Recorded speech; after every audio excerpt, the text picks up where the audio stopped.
सेवा जौहर आप सभी को। आज पुनः आप सभी के समक्ष विभिन्न मुद्दों को लेकर आया हूं और बारी बारी से हम कुछ चर्चा करेंगे। जैसा कि मैं जब भी लाइव आता हूं तो मेरा जो मेन मुद्दा रहता है वो एजुकेशन पे रहता है, और दूसरा जो है वर्तमान में जो हमारे जो युवा लोग हैं उनके लिए रोज़गार के लिए भी हम मुद्दे रखते हैं कि हमें किस प्रकार इन समस्याओं से समाधान पाया जाए। तो सबसे पहले हम बात करते हैं शिक्षा पे। तो आज जैसा कि आप सभी को ज्ञात है, हमारे भारत देश में जिस कोविड-19 के दौर में जो हमारा एजुकेशन लेवल है धीरे धीरे उभर रहा है, और काफ़ी हद तक हम ऐसा मान सकते हैं कि कोविड-19 से उभर चुके हैं, और हम प्रयास भी कर रहे हैं शासन प्रशासन के माध्यम से। जो शिक्षण संस्थान जैसे अपन बात करते हैं स्कूल हो गए, कॉलेज हो गए, इनको लगभग सुचारू रूप से संचालित करने के लिए मतलब अनुमति प्रदान की गई। आज बच्चे आ भी रहे हैं और पढ़ भी रहे हैं। तो अभी जैसे अपन बात करते हैं जो बोर्ड एग्ज़ाम है, अभी वर्तमान में जो कक्षा 10वीं और जो 12वीं वाले जो बच्चे हैं उनके प्रैक्टिकल एग्ज़ाम शायद शुरू होने वाले हैं। सभी लोग अच्छे से यार हाँ, थोड़ी सी नेटवर्क प्रॉब्लम हो रही है, बट हम फिर से पटरी पर आते हैं। तो जैसा कि मैं बात कर रहा था कि जो कक्षा 10वीं और 12वीं के जो बच्चे हैं वर्तमान में उनके शायद प्रैक्टिकल एग्ज़ाम हो रहे हैं। आज हमारे जो शिक्षण संस्थान है उन बच्चों के माध्यम से हमको पता चला है, और कुछ दिन बाद उनकी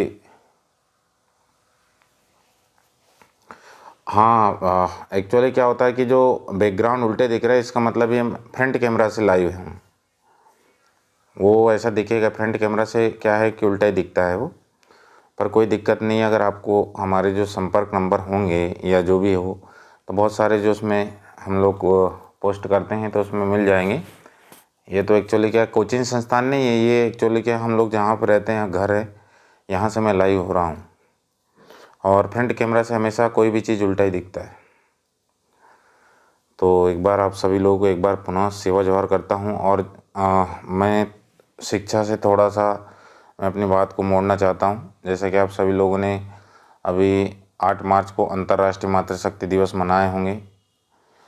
तो यह जो दिवस है मातृशक्तियों के लिए, अपने हक अधिकारों के लिए एक चिंतन मनन करने वाला दिवस है। और आज़ादी के लगभग जो 75वें साल हो चुके हैं, तो इसमें हम लोगों ने नारी शक्ति के लिए कितना उत्थान किया, कितना प्रयास किया, ये इस पर चिंतन मनन करने की आवश्यकता वाला दिन होता है। और हम लोगों ने भी प्रयास किया था, हमारे शिक्षण संस्थान में बच्चों को मार्गदर्शन दिया, और उनके वक्तव्य जो है उन्होंने भी अपनी बातें रखी।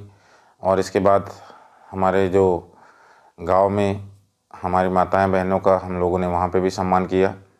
और चूँकि हमारा जो मेडिटेक संस्थान, जो मेडिटेक कैरियर इंस्टीट्यूट के समस्त जो शिक्षक होते हैं सतत रूप से नारी शक्ति के उत्थान के लिए, पितृशक्ति के उत्थान के लिए लगातार प्रयासरत हैं। आज अगर हम बात करते हैं हमारे शिक्षण संस्थान में सबसे ज़्यादा नारी शक्ति पढ़ती हैं। तो लगभग हम बात करते हैं कि देखिए, नारी या अपन बात करते हैं मातृशक्ति पढ़ेगी तो ही तो अपने हक अधिकारों को जानेगी। तो ये प्रयास हम लोगों के माध्यम से विगत कम से कम 5-6 साल से किया जा रहा है, और इसके सकारात्मक परिणाम भी देखने को मिल रहे हैं। क्योंकि आज मतलब हम चर्चा करते हैं कि अंतर्राष्ट्रीय मातृशक्ति दिवस कई सारे लोग मना के छोड़ देते हैं, पर ये मनाकर छोड़ने का दिवस नहीं है। वास्तव में देखना चाहिए कि आज हमारे भारत देश में जो नारी शक्तियों का कितना उत्थान हुआ है, चाहे वो सामाजिक क्षेत्र हो, आर्थिक क्षेत्र हो, चाहे राजनीतिक क्षेत्र हो, सांस्कृतिक क्षेत्र हो, चाहे किसी भी क्षेत्र हो, इस पर देखिए सबसे पहले तो आपको मैं बताऊंगा इस पे चिंतन तो करना ही चाहिए।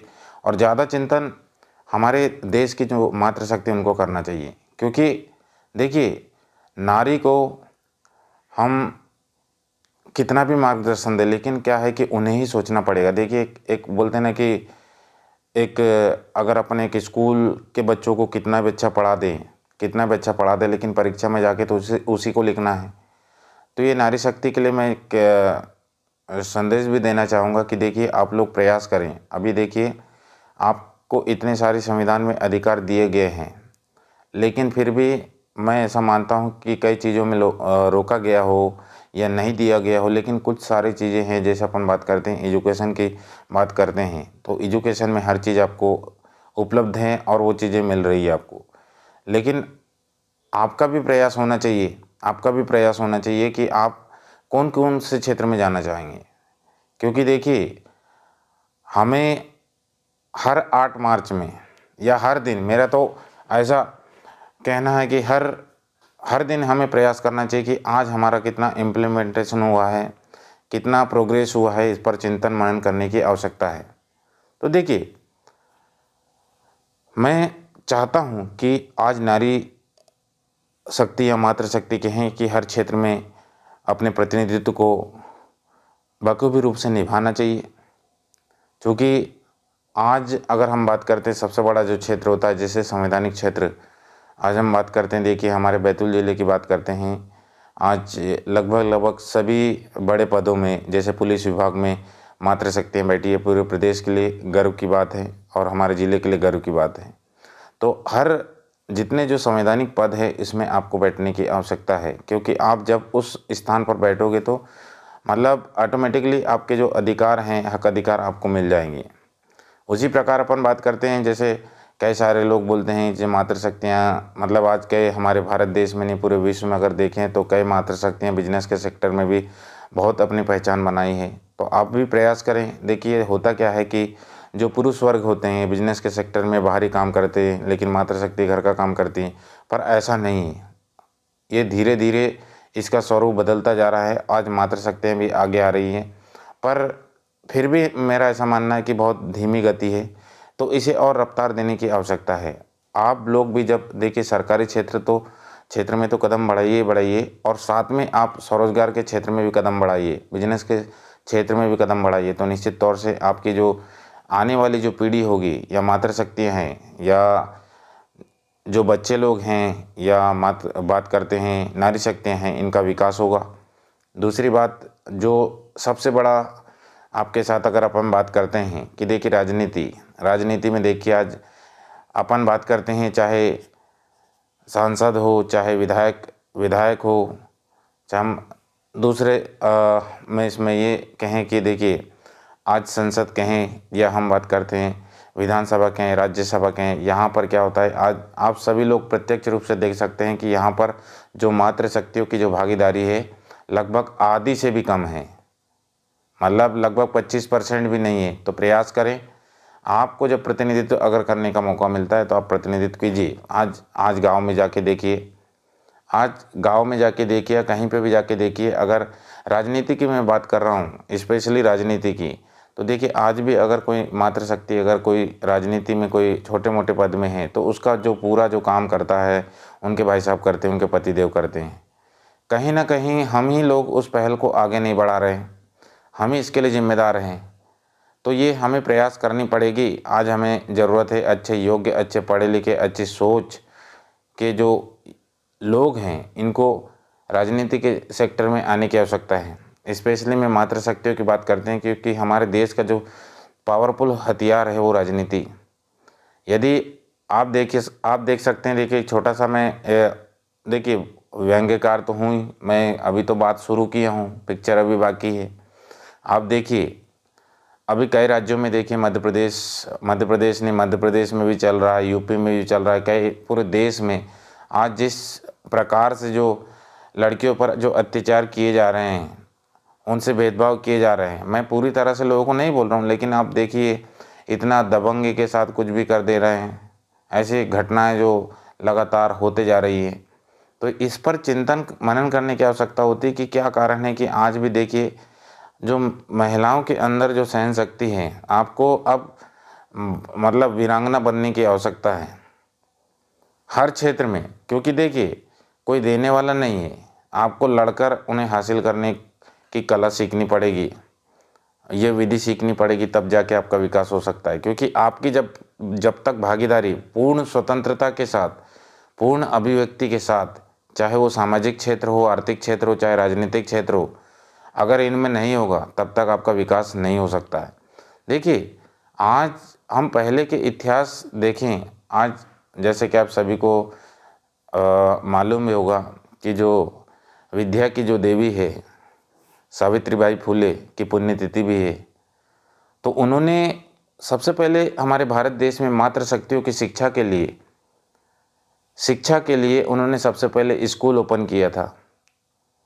उन्होंने तो स्कूल ओपन कर दिया, लेकिन हमारा क्या दायित्व है, क्या जिम्मेदारी है, हमें भी ये समझना पड़ेगा कि इतने पहले उन्होंने स्कूल अपने लिए खोला था। तो आज क्या हम पढ़ लिख कर ऐसे ही मतलब रहें? हमें चिंतन और मनन करने की आवश्यकता है।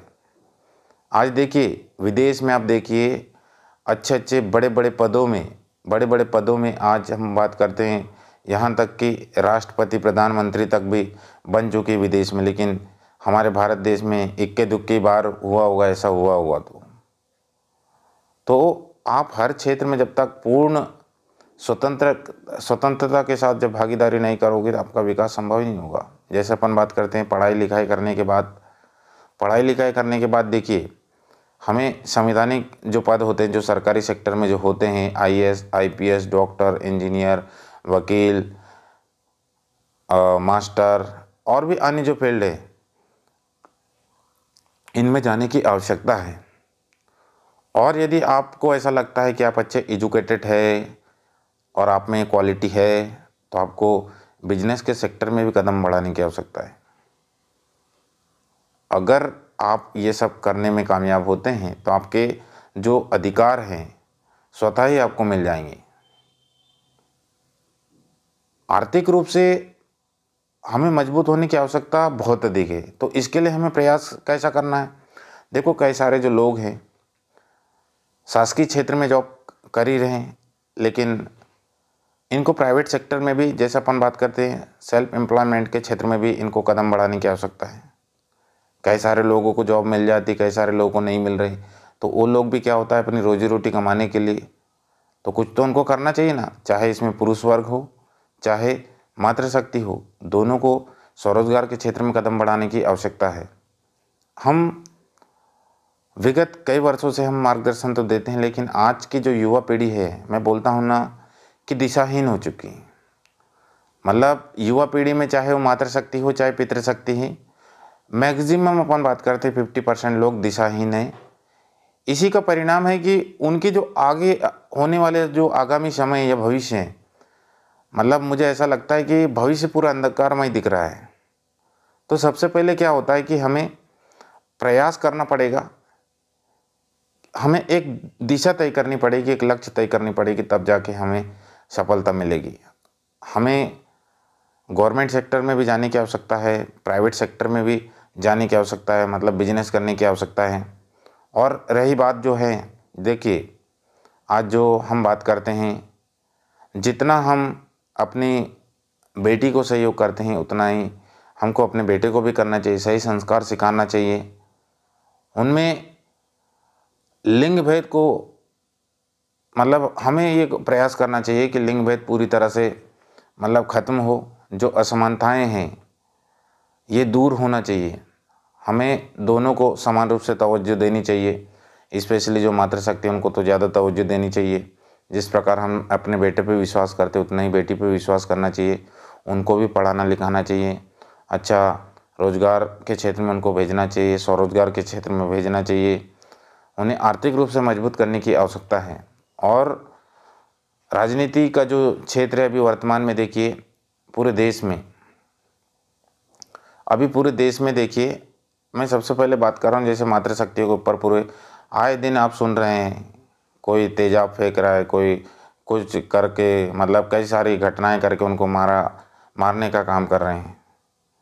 तो पुरुष वर्ग को ये तुच्छ मानसिकता को सुधारने की आवश्यकता है। आज देखिए, हम बोलते हैं कि अगर ये बेटी नहीं होती तो दुनिया नहीं होता, बिल्कुल सही बात है।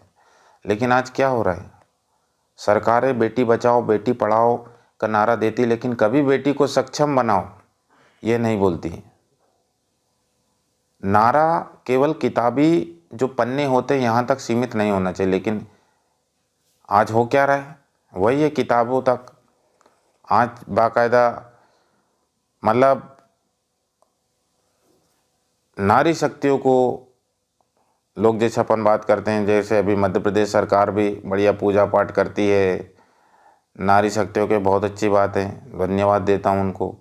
लेकिन आपको संकल्प लेना है, नारी शक्तियों के लिए कानून पारित करना है कि अगर बेटियों पर किसी भी प्रकार के अत्याचार होती हैं, किसी प्रकार की जघन घटनाएं होती हैं, तो इनके लिए फांसी का प्रावधान होना चाहिए। हमारा भारत देश लगभग स्वतंत्र हुए लगभग 74 साल तो कंप्लीट हो चुका है, 75वें साल में प्रवेश कर चुका है। तो एक भी नारी शक्ति के लिए मतलब उन पर जो हो रहे हैं अत्याचार, उनके लिए कठोर कानून क्यों नहीं बना, फांसी होना चाहिए। जब तक जो भड़वे लोग हैं इनको सज़ा नहीं मिलेगी ना, तब तक ऐसी घटनाएं होती रहेगी। और जो नारी शक्तियां हैं इनको भी वीरांगना बनने की आवश्यकता है, क्योंकि देखिए, आपका जो रक्षक है आप खुद बने, सुरक्षा कवच खुद बने, क्योंकि दूसरा व्यक्ति आपका मदद नहीं करने वाला। आज वर्तमान में यही चल रहा है। तो इसलिए प्रयास करें कि मानसिक रूप से, शारीरिक रूप से, दोनों तरफ से आपको मजबूत होने की आवश्यकता है। मानसिक रूप से का मतलब होता है अपने दिमाग को मजबूत करना पड़ेगा। आपके ऊपर जो आपके अधिकार हैं, ये कैसे पता चलेगा, जब आप अच्छा पढ़ाई लिखाई करोगे, जब आप अच्छे बड़े बड़े पदों में बैठोगे, तब आपका जो मानसिक विकास अच्छा होगा। और शारीरिक रूप से का मतलब होता है कि आज हमें मतलब कई ऐसे आत्मरक्षा के गुर सीखने पड़ेंगे, क्योंकि ये ज़रूरी है सेल्फ डिफेंस के लिए, आत्मरक्षा के लिए ये सीखने की आवश्यकता है। और आपके माता पिता अगर आपको पढ़ा रहे हैं, मैं जैसे अभी नारी शक्तियों की बात कर रहा हूँ, बाद में फिर दूसरे टॉपिक पर आऊँगा। यदि आपके माता पिता आप पर विश्वास करते हैं, आपको पढ़ने भेजा है, तो आप केवल पढ़ाई का काम करें, अन्य दूसरा काम ना करें। आपका उद्देश्य केवल आपके लक्ष्य प्राप्ति, या अपन बात करते हैं कि कैरियर बनाना होना चाहिए, चाहे किसी भी सेक्टर में हो, चाहे गवर्नमेंट सेक्टर में हो, प्राइवेट सेक्टर में हो, किसी भी क्षेत्र में आपका पहला उद्देश्य आपका कैरियर होना चाहिए। तो देखिए, प्रयास करें कि आप अच्छा पढ़ाई लिखाई करें, अपने अंदर कॉन्फिडेंस उत्पन्न करें, अपने आप को कॉन्फिडेंट बनाएं, एक सकारात्मक दिशा में आप चलें, तो निश्चित तौर से आप सफलता अर्जित करोगे। और आने वाला जो समय है, जो मातृशक्तियों के साथ सबसे ज़्यादा भेदभाव होता है, वो है राजनीति। राजनीति लगभग मैं बात कर रहा हूँ, आज कहीं पे भी जाके देखिए, मैंने खुद प्रत्यक्ष रूप से देखा हूँ, कई ऐसे एग्जाम्पल बता दूंगा, नाम बता दूंगा। राजनीति के क्षेत्र में 25% भी रिजर्वेशन नहीं मिला है, चाहे संसद हो, चाहे राज्यसभा हो, चाहे विधानसभा हो, या जिला पंचायत हो, या जनपद पंचायत हो, चाहे ग्राम पंचायत हो, किसी में भी 25% का भी रिजर्वेशन मातृशक्तियों को नहीं मिला है। तो यही तो है सबसे बड़ा पावर, और आप इसी से पिछड़ रहे हैं। आप अपना प्रतिनिधित्व करें, आप बोलना सीखें, अच्छा पढ़ाई लिखाई करें, आप स्किल डेवलपमेंट सीखें। आज भी गांव तरफ जाके देखते हैं कि मातृशक्तियाँ सरपंच बन जाती हैं, लेकिन वो जो घूंघट प्रथा होता है ना, वो घूंघट ओढ़ के रहती है वो अच्छी बात है, किसी के सम्मान के लिए ज़रूरी है, लेकिन अपनी जो आत्मसम्मान है वो किस में है? जब हम अपने हक अधिकारों को लेंगे। तो जो मातृशक्ति मैंने देखा हूँ गांव में, सरपंच भी बन जाती लेकिन वो चीज़ बोल नहीं पाती, कुछ ना कुछ तो कारण है, कुछ बोलना सीखना पड़ेगा। मैं लगातार कैडर के माध्यम से गांव गांव में ऐसे मातृशक्तियों को प्रेरित कर रहा हूं कि आप लोग आगे आए, अपने हक अधिकारों के लिए आगे आए, प्रतिनिधित्व करें। हमारी जो एमसीआई टीम सतत रूप से काम कर रही है इस क्षेत्र में, तो मातृशक्तियों को परिपूर्ण होना पड़ेगा। अगर आप लीडरशिप कर रहे हैं तो लीडर्स जैसे आपको प्रॉपर्टी या गुण विकसित करना पड़ेगा, कला सीखनी पड़ेगी, प्रतिनिधित्व करना पड़ेगा। ये सब चीज़ें कैसे आएगी? आप पढ़ाई लिखाई करोगे तब तो आएगी, लोगों से मिलोगे, देखोगे, तब तो समझ में आएगी, तभी तो आप पूरी तरह से परिपूर्ण होंगे। नहीं तो हर क्षेत्र, देखिए हर क्षेत्र में आपको अगर थोड़े बहुत भागीदारी दे भी दे देंगे ना भागीदारी, लेकिन राजनीति में भागीदारी नहीं दे रहा। आज भी कई सारे देखेंगे राजनीति में, तो मैंने बोला हूँ कि जब तक मातृशक्तियों को राजनीति के क्षेत्र में भागीदारी नहीं मिलेगी तो आने वाला समय जो है मातृशक्तियों के लिए और खतरनाक साबित होने वाला है। इसलिए जो प्रयास करें, चाहे अभी वर्तमान की बात कर रहा हूँ मैं, अब तो ये तो बात हो गई मातृशक्तियों की, लेकिन अभी कई ऐसे सोसाइटी अभी देखते हैं, मैं बता रहा हूँ अपने, अब मैं मेन पॉइंट में आता हूँ। यहाँ तक तो मातृशक्ति के विकास का कैसे उत्थान हो ये सब बता रहा हूँ। अब राजनीति का जो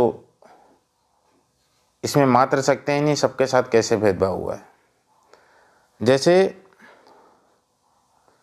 अभी देख रहे हैं हमारे आदिवासी समाज, लगभग मध्य प्रदेश की मैं बात कर रहा हूँ, मध्य प्रदेश की मैं बात कर रहा हूँ, तो इसमें क्या है, लगभग विधानसभा में 47 विधायक हैं। 47 में से एक ही विधायक दहाड़ता है, बाकी लोग सब मानसिक गुलाम हैं। एक विधायक दहाड़ता है, वो पढ़ा लिखा है, एमबीबीएस है, एमडी है, डॉक्टर हीरालाल अलावा, वो सिर्फ दहाड़ता है। अभी भी विधानसभा सत्र में प्रश्नकाल में उन्होंने बहुत अच्छे अच्छे क्वेश्चन रखे सरकार के समक्ष, एक भी क्वेश्चन का जवाब सरकार ने नहीं दी। बस हम जानकारी इकट्ठा कर रहे हैं, जानकारी जुटाई जा रही है, ऐसे क्वेश्चन, मतलब ऐसे आंसर दिए जा रहे हैं। अब जो बात करते, केवल मैं अपने आदिवासी समाज की बात कर रहा हूँ, 47 में से एक विधायक दहाड़ रहा है, बाकी सब मुझे पता नहीं वो जाते भी कि नहीं जाते वहाँ पे, ये भी मुझे नहीं पता। तो बोलते ना कि किसी भी समाज का विकास तभी होता है जब वो 3 चीज़ों में न्याय पाता है, सामाजिक, आर्थिक और राजनीतिक। सामाजिक, आर्थिक और राजनीतिक। हमें सामाजिक रूप आज़ादी के लगभग 74 साल बाद, मतलब 75 साल में हम प्रवेश किए हैं। सामाजिक रूप से हमको न्याय कहाँ मिला है? आदिवासी समाज को आज भी सामाजिक रूप से न्याय नहीं मिला है। आर्थिक रूप से हम कमज़ोर हैं। हमने केवल शासकीय सेवाओं में ज़्यादा ध्यान दिया है, प्राइवेट सेक्टर में ध्यान नहीं दिया। अब लोग प्राइवेट सेक्टर में कभी ध्यान नहीं, बिजनेस की और ध्यान ही नहीं दिया, लोग दूसरे की दुकानों में काम कर रहे हैं, तो वहाँ वो नौकरी कर रहे हैं, नौकर हैं, वो मालिक नहीं ना। तो आर्थिक रूप से हमें मजबूत होने की आवश्यकता है। हमें बिजनेस के सेक्टर में भी, शासकीय क्षेत्र में तो जाने की आवश्यकता है ही है, साथ साथ में हमको बिजनेस के सेक्टर में जाने की आवश्यकता है। नहीं तो होता क्या है, तीसरा जो पॉइंट मैं बोल रहा हूँ, राजनीति का जो क्षेत्र है, राजनीतिक न्याय, आज हमारे आदिवासी समाज को लगभग आज़ादी के 74 साल बाद भी राजनीतिक रूप से न्याय नहीं मिला है। क्यों क्यों नहीं मिला? आज भी अनुच्छेद 330 और 332 का मतलब सही रूप से पालन नहीं हो रहा है। 330 और 332 ये बोलता है कि आप अपने समाज के अच्छे योग्य व्यक्ति को संसद में, विधानसभा में भेजें, ताकि वो आपके क्षेत्र की समस्याओं को, एक समाज के नहीं, आपके क्षेत्र में जितने जो लोग निवास करते हैं उस क्षेत्र की समस्याओं को संसद के पटल में, विधानसभा के पटल में रखें। लेकिन वही तो बात है कि जितनी भी जो राजनीतिक पार्टियां हैं ये आदिवासी समाज का भला नहीं चाहिए। और यहाँ पर जो काम करने वाले जो आदिवासी समाज के लोग हैं, चाहे कोई भी पढ़े लिखे व्यक्ति हो, इक्के दुक्के छोड़ के, सब ये मानसिक रूप से गुलाम हो चुके हैं। ये लोग पार्टी की भाषा बोलते हैं, अपनी भाषा नहीं बोलते हैं। पार्टी जो बोलते हैं वो वही करेंगे, क्योंकि चाटुकारिता इतनी ज़्यादा हो गई ना, मैं बता नहीं सकता।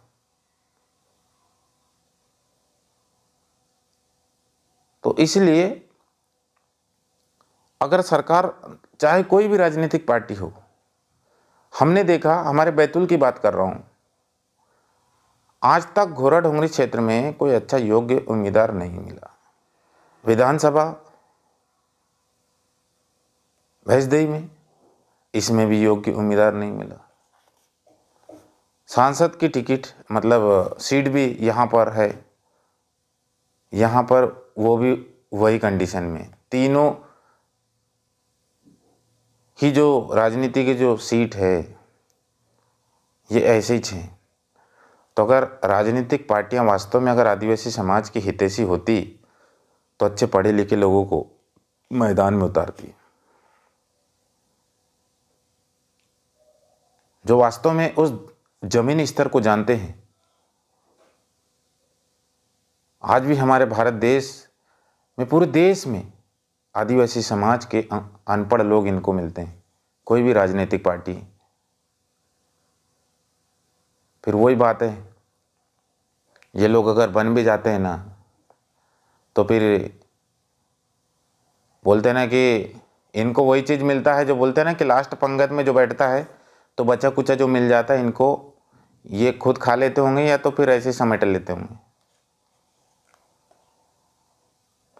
तो इसीलिए हमारे देश की जो राष्ट्रीय जो राजनीतिक पार्टियां हैं, अगर वास्तव में आप आदिवासी समाज के हितैषी हो तो प्रयास करें कि आज आज़ादी के लगभग 75 साल हो गया है, चल रहा है।